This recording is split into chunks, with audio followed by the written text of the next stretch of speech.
Uh, welcome everyone, welcome to the very first video of this CSET initiative जो कि हमने पिछले साल भी 2023 के प्रीलिम्स के लिए लिया था, स्पेशली पैसेज सेक्शन के लिए, राइट। क्योंकि पैसेज सेक्शन ऐसा है कि नंबर वन, ठीक है। सीसेट के बारे में दो ऑब्जर्वेशन है। एक तो जो नॉन मैथ्स बैकग्राउंड के हैं, लाइक मी, हम लोग क्लेम करते हैं कि सीसेट टफ हो गया है और ये इंजीनियर्स के लिए, इंजीनियर के फेवर में जा रहा है। दूसरी रियलिटी ये है कि इंजीनियर्स भी अब जो है सीसेट को इजीली क्रैक नहीं कर पा रहे हैं, राइट। क्योंकि मैथ्स उनका इतना डिफिकल्ट और इतना एक तरीके से involving multiple concepts with in same question, वो इस टाइप का बन गया है मैथ्स कि वो भी पिछले साल के क्वेश्चंस को क्रैक नहीं कर पाए। तो ऐसे में जो सेवियर के तौर पे उभरा वो था पैसे सेक्शन। इनफैक्ट मुझे भी पिछले 2023 के जो प्रीलिम्स हैं, ये मेरे लिए एक सरप्राइज भी था और एक शॉक भी, कि मैं तो मान रहा था कि सीसेट मेरा एक एक आधे नंबर से निकला हुआ है। मेरा एक्चुअल में 76 मार्क्स से सीसेट जो है क्लियर हुआ था। और that is surely not because of maths, ठीक है। मैथ्स या फिर रीजनिंग की वजह से वो नहीं रहा होगा, वो पैसेज की वजह से, क्योंकि वेरिएशन पैसेज में ही आती है, इसी के आंसर्स में, इसके आंसर कीज में आती है। ये चीज जो है पिछले साल भी हमने ये प्रैक्टिस सेशंस जो है लाए थे, और ये पिछले साल हेल्प भी किए, राइट। बहुत कुछ एक लोगों को हेल्प भी किए। इस साल फिर से अल्टरनेट डे पे आप जो है डेली यहाँ पे विजिट कर सकते हैं, प्रैक्टिस करें, एंड प्योर प्रैक्टिस। मैं इसीलिए कहता हूँ हमेशा, जो ट्रिक्स वगैरह है वो एग्जाम में काम आए आए वो ठीक है ना। जो चीज इवन सी सेट के लिए जो बेस्ट क्लिक वेटर वीडियो कोई बना सकता है वो ये कि 10 tricks that will help you clear CSAT 25 out of 27 passage question ना। Only trick is practice, and practice with the right approach, ठीक है। तो वो राइट अप्रोच खोजने की हम सब मिलके यहाँ कोशिश करेंगे। एंड माय अप्रोच इज, इस सेशन में देखो, क्योंकि ये पहला सेशन है इसलिए थोड़ा इंट्रोडक्शन दे देते हैं। अप्रोच हमारी क्या रहेगी? यूपीएससी के पीवाईक्यूज, किसी कोचिंग के मॉक के नहीं, यूपीएससी के पीवाईक्यूज को हम यहाँ पे सीधे सीधे देखेंगे, राइट। और फिर वो रैशनैलिटी फाइंड आउट करने की कोशिश करेंगे जिस रैशनैलिटी के बेसिस पे यूपीएससी अपने आंसर्स को डिटरमाइन करता है, राइट, डिसाइड करता है। तो ये सब चीजें हमारी इसी इसी ग्राउंड पे हमारी यहाँ पे प्रैक्टिस रहेगी। ये सारे क्वेश्चंस आपके सामने स्क्रीन पे फ्लैश होंगे। लगभग 1 मिनट हमारा पैराग्राफ रीडिंग होगा और उसके बाद क्वेश्चंस के आंसर्स यहाँ पे फाइंड आउट करने की कोशिश की जाएगी। और उसके बाद जो आंसर होंगे वो आंसर की से मैच भी किए जाएंगे। मैं भी ये प्रैक्टिस आपके साथ कर रहा हूँ। मैंने कोई आंसर की पहले नहीं देख के रखी हुई है, साथ में देखेंगे। गलत होगा फिर भी ठीक है, भगवान के वास्ते नहीं होगा फिर भी उसके हाथ में सब, राइट। सो हम यहाँ पे मिलके बस प्रैक्टिस कर रहे हैं। This is a pure practice, no tricks, and this is your first question. अभी पढ़ते हैं जरा, ठीक है। ये आप पॉज भी कर सकते हैं डिस्टरबेंस को रोकने के लिए, अदरवाइज मैं साइलेंट रहूंगा अगले 1 मिनट। दूसरे हमारी, ठीक है, एक मेन ऑब्जेक्टिव ये भी रहेगा कि भैया हमारी जो रीडिंग रीडिंग जो स्किल है और स्पीड है वो भी थोड़ा फास्ट हो सके इसी पूरे प्रैक्टिस के सेशंस में, राइट। क्योंकि रीडिंग सीसेट के लिए बहुत इंपॉर्टेंट है। सो पॉज कीजिए या फिर मेरे साथ यहाँ पे रीडिंग दीजिए।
ओके, आई होप आपने ये चीज पढ़ी होगी एक बार, ठीक है। अगेन क्योंकि ये पहला क्वेश्चन है तो मैं आपको इसके पीछे का लॉजिक भी समझा देता हूँ कि मैं ये रंग रोगन, इवन मेरे अगर आप प्रीलिम्स के जीएस के भी क्वेश्चन पेपर देखेंगे सीसेट के भी देखेंगे, ये इतना रंग रोगन उसमें भी होता है।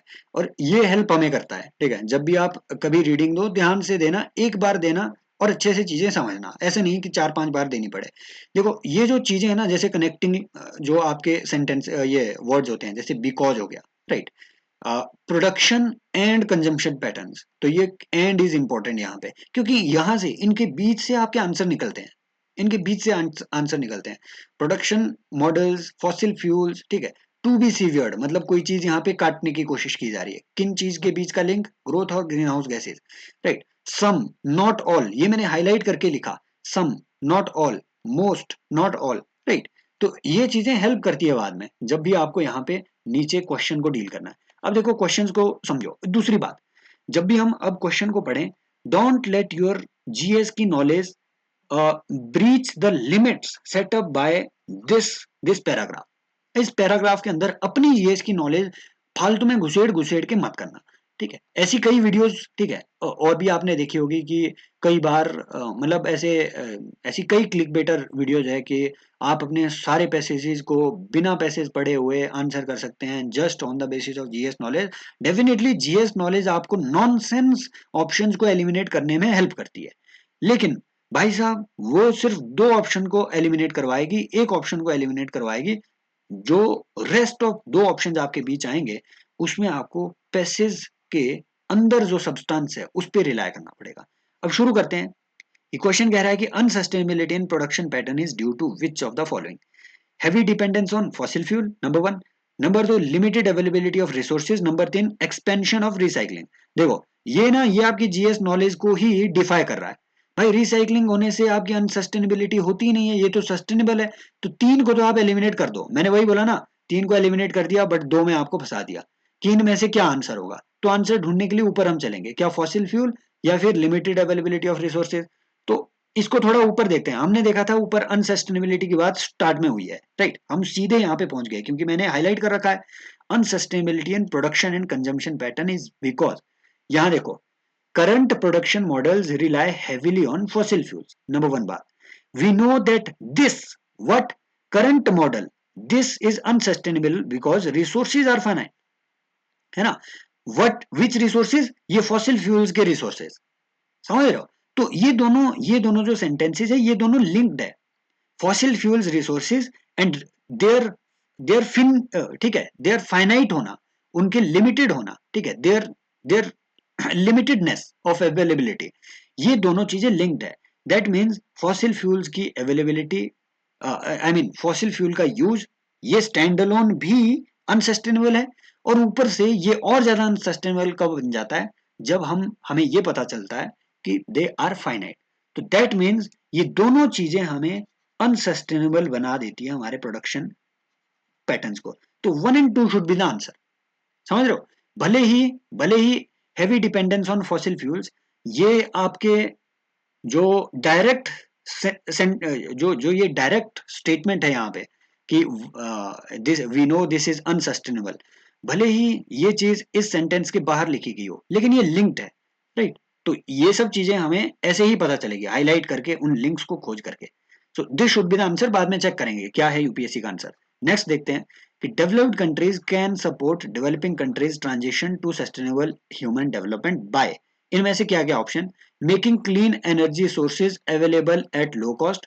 दूसरा, providing loans for improving their public transport at nominal interest rates. अगला, encouraging them to change their production and consumption patterns, ठीक है। so developed countries can support developing countries transition to sustainable human development by, अब देखो यहाँ पे developing country की last में बात हुई है, the most developing countries are hampered by high cost and low availability of clean energy sources, ठीक है। दैट मीन्स इनको क्लीन एनर्जी सोर्सेज को लो कॉस्ट में अगर प्रोवाइड किया जाए तो हेल्प हो सकती है, ठीक बात है। Developed countries need to support developing countries transition to sustainable human development, ठीक है। तो यहाँ पे स्पेशली जो डेवलपिंग कंट्रीज जिस चीज को जो है फेस कर रही है वो क्या है, high cost and low availability of clean energy sources. तो आई थिंक इसका आंसर तो यही होना चाहिए, भले ही ये तीनों इसके पॉसिबल मेथड हो सकते हैं, बट ये जो पैसेज बोल रहा है ना, encouraging them to change their production and consumption patterns, no I don't think, ठीक है।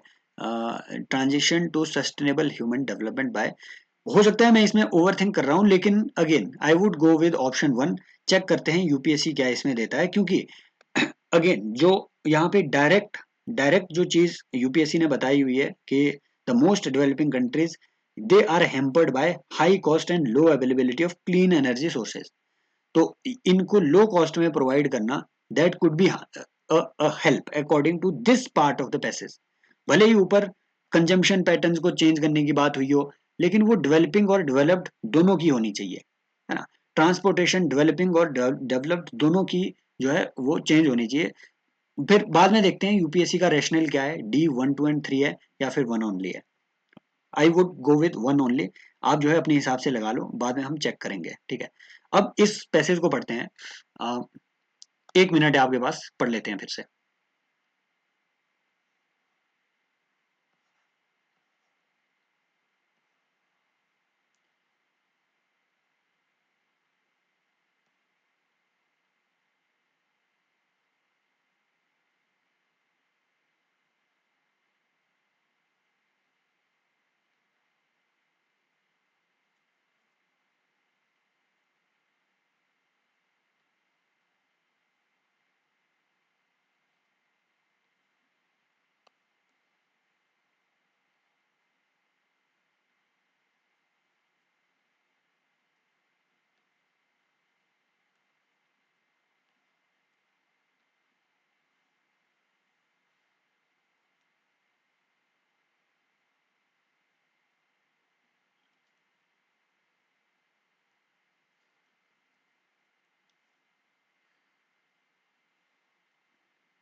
ठीक है, आई होप आपने पढ़ा होगा, मैंने पढ़ लिया है, ठीक है। आप जो है पॉज भी कर सकते हैं अगर नहीं पढ़ा।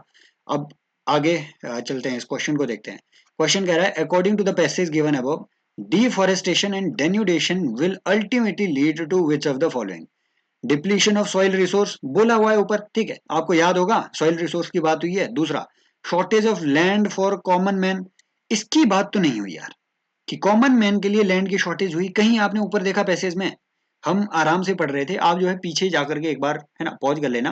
मुझे तो फील हो रहा है कि इस चीज की बात उसने कभी नहीं गई कि कॉमन मैन के लिए लैंड की शॉर्टेज हो जाएगी। यहाँ पे लैंड डिग्रेडेशन की बात हुई है, राइट, डिफोरेस्टेशन की बात हुई है, deforestation leading to land degradation. Then lack of water for cultivation, ठीक है, ये लैक ऑफ वाटर की बात भी हुई है कि भैया ये जो यहाँ पे जो स्ट्रीम्स वगैरह है सब चीजें गायब होगी, लश ग्रीन फॉरेस्ट वगैरह सब गायब हो गए। तो ये लैक ऑफ वाटर की भी बात हुई है। और ऑप्शंस को जब आप देखेंगे तो दो को एलिमिनेट करके आपके पास यही बचता है। तो सी सेट में भी एलिमिनेशन इन्होंने डाल के रखा हुआ है। सो आई होप आंसर जो है यही होगा। हमने इस टाइम कितने क्वेश्चन डिस्कस करे? सिर्फ तीन ही, सिर्फ तीन ही डिस्कस हुए क्या? बाद में चेक करेंगे इनके आंसर्स को, बाद में चेक करेंगे। और पैसेज कहाँ हैं इसमें? दूसरे पैसेजेस को देखते हैं, राइट।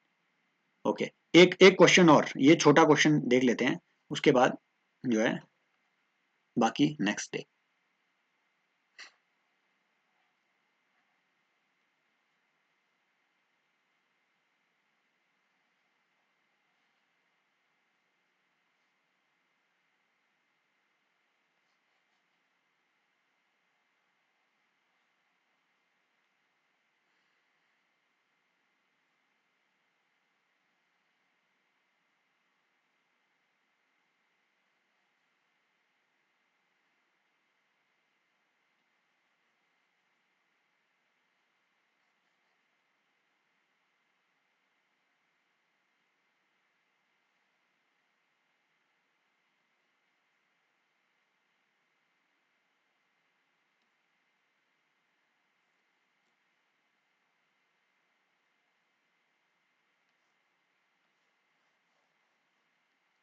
ओके, सो यहाँ से ये लग रहा है, फाइनल लाइन से ये लग रहा है कि जो आपके, क्योंकि मुझे ये याद भी है, जो इसका राइटर होगा वो कुछ आइडिया थ्रो कर रहा है, और विच of the following statements reflect the message, ठीक है, अगेन मैसेज। यहाँ से एक चीज हमने जाननी है, ऊपर जो हमने देखा ना वो डायरेक्ट क्वेश्चन थे, यहाँ पे हमने ये बात जाननी है कि भैया जो मैसेज होगा ना, मैसेज हमेशा नंबर वन ऑल कॉम्प्रिहेंसिव होगा, ऑल कॉम्प्रिहेंसिव होगा मैसेज, क्योंकि हमेशा जब भी देखो ना, फॉर एग्जांपल अगर पॉलिटिक्स पे कोई मैसेज आ रहा है तो वो कॉम्प्रिहेंसिवली पॉलिटिक्स को डील करेगा। ऐसा नहीं होगा कि सिर्फ इंडिया की पॉलिटिक्स, या फिर ऐसा नहीं होगा कि पॉलिटिक्स में सिर्फ एडमिनिस्ट्रेशन या फिर सिर्फ करप्शन को रोकना, है ना, समझ रहे हो, इवन करप्शन मैटर में भी कोशिश करो कि मैसेज हमेशा कॉम्प्रिहेंसिव सा होगा, कोई ब्रॉड सा होगा, है ना। इसमें से कोई एक स्टेट मैसेज के लिए जब भी आपने कोई ऑप्शन टिक करना है, उसके लिए वो जो ट्रेडिशनल हमारी अप्रोच रहती है कि stick to the sentences of the passage, no, वो नहीं होगा। उसके अंदर एसेंस जो आपकी आत्मा की आवाज कह रही है कि हाँ यार मैसेज क्या जा रहा है इससे, उस पर ज्यादा फोकस करना। अब देखो क्या मैसेज हो सकता है। Message, we assume that in democracy any politician is qualified to administer a state, this is definitely given in the passage, but is this a message? Message is something that is optimistic, जो society को कह रहा है कि इस दिशा में जाओ, जाओ। मैसेज इज प्रिस्क्रिप्टिव, समझ रहे हो, message is a prescription of the author. ये प्रिस्क्रिप्शन थोड़ी ना है, ये तो ये एक अजम्पशन आप कह सकते हैं, है ना, या फिर ये एक तरीके का वेरीफाइड फैक्ट है, and fact is not message. तो ये सही है बट मैसेज नहीं है, समझ रहे हो। Next, politician should be selected from those trained in administration, limited सा लग रहा है लेकिन अभी स्टैंड बाय मोड में रखो। नेक्स्ट, कि we need to devise a method of barring incompetence from public office, है ना। अभी इसे भी स्टेटमेंट को होल्ड में रखो कि as voters select their administrators, eligibility of politicians to administer state can not be question. ये तो भाई, ये तो पैसेज के बिल्कुल उल्टा जा रहा है। पैसेज में कह रहे हैं कि आपका जो स्टेट है, स्टेट किसके द्वारा चलाया जाना चाहिए? जो एलिजिबल हो, है ना, जो एबल हो। तो ये तो बिल्कुल उसका उल्टा जा रहा है। इन दो में अब जो है चाबी फंसती है कि politician should be selected from those trained in administration and we need to devise a method of barring. इन दोनों को जरा नंगी आंखों से देखो, मतलब अपना कोई भी बायसनेस मत रखना, नंगी आंखों से देखो ज्यादा ब्रॉड कौन सा लग रहा है, ये ज्यादा ब्रॉड है या ये ज्यादा ब्रॉड है। ये कह रहा है सिर्फ पॉलिटिशियंस को। नंबर वन, एक एक दिक्कत देखो इसमें ये आती है, इस पूरे पैसेज में, इस पूरे पैसेज में सिर्फ और सिर्फ है ना, यहाँ देखो पॉलिटिक्स की बात हुई है, यहाँ सिर्फ पॉलिटिशियन की बात नहीं हुई है। Politicians are not the only element running the state, है ना। इसमें एडमिनिस्ट्रेटर्स भी होंगे, इसमें इंटेलेक्चुअल्स भी होंगे, इसमें कोई और भी होंगे। So politicians are not the only element running the state. यहाँ पे पूरे स्टेट, ओवरऑल स्टेट की बात हुई है कि state is ill, should we not look for the service and guidance of the wisest and the best, right. तो that means हमें जो है यहाँ पे, और ऊपर यहाँ पे भी देखना जरा, we presume that everyone who knows how to get votes knows how to administer the state. यहाँ से आपको लग रहा है कि हाँ, जो एडमिनिस्ट्रेशन की ट्रेनिंग है वो पॉलिटिशियंस को दी जानी चाहिए, है ना, वो ट्रेंड होने चाहिए पब्लिक एडमिनिस्ट्रेशन में। बट क्या सिर्फ पब्लिक एडमिनिस्ट्रेशन में ट्रेंड होने चाहिए? ये इस चीज को क्लियर करता है आपकी लास्ट लाइन कि state is ill, should we not look for the service and guidance of the wisest and the best. और है ना, and wisest and the best सिर्फ पब्लिक एडमिनिस्ट्रेशन में ट्रेंड नहीं होगा। या फिर इसको अदर एक दूसरे पर्सपेक्टिव से देखते हैं कि politics should be selected from those trained in administration. भैया आप जो है, जरूरी नहीं है, दूसरा पर्सपेक्टिव ये है कि ये जरूरी नहीं है कि जो फॉर्मल ट्रेनिंग है वही आपको कॉम्पिटेंट बना दे। Formal training does not make you competent, है ना, does not certainly make you competent, है ना। तो वो चीज जो है, अगेन यहाँ सर्टेनिटी का इशू और लिमिटेडनेस का इशू है, आई थिंक, इसलिए बी नहीं आंसर आना चाहिए, इसका सी होना चाहिए कि we need to devise a method of barring incompetence. यहाँ कॉम्पिटेंस की बात हो रही है पूरे में, फ्रॉम द पब्लिक ऑफिस। बाकी देखते हैं यूपीएससी का क्या आंसर आते हैं। अब चेक करते हैं जरा, आंसर की में चेक करते हैं, यहीं से शुरू करते हैं। क्वेश्चन नंबर 13 का यूपीएससी 11 का यूपीएससी का क्या आंसर है? यूपीएससी, एक मिनट, 1 सेकेंड, ये आपका सीरीज ए है। क्वेश्चन नंबर 13, 13 नहीं, 13 नहीं, 11 था। 11 का सी हमने क्या लगाया, हमने लगाया सी, देखा है ना। So it helped, thank God, एक अपना सही हुआ। आई नो, मैंने ये आई थिंक मैंने ये गलत कर दिया था 2022 में, शायद मैंने ये वाला पैसेज गलत कर दिया था। अब इसको देखते हैं, यहाँ पे है जो मेन चीज है इस वाले पैसेज में। लेट्स सी दिस वन, ये जो पैसेज, पैसेज 4 का कौन सा क्वेश्चन है, what is the question number, question number 3। थोड़ा टाइम ज़्यादा लग गया आज वाले सेशन में, एक्सप्लेनेशन भी ज़्यादा होगी कुछ, बाकी उसके बाद तो प्रैक्टिस ही करेंगे। क्वेश्चन नंबर 3 में हमने, थर्ड क्वेश्चन में हमने सी लगाया था, थर्ड क्वेश्चन सी, देखा। चलो थर्ड क्वेश्चन तो इजी था यार, इसको इसको हम मैं इजीएस्ट कैटेगरी में डालूंगा, क्योंकि है ना, ये this was easy to identify. चाबी मेन घूमती है आपकी फर्स्ट और सेकंड ऑप्शन क्वेश्चन में।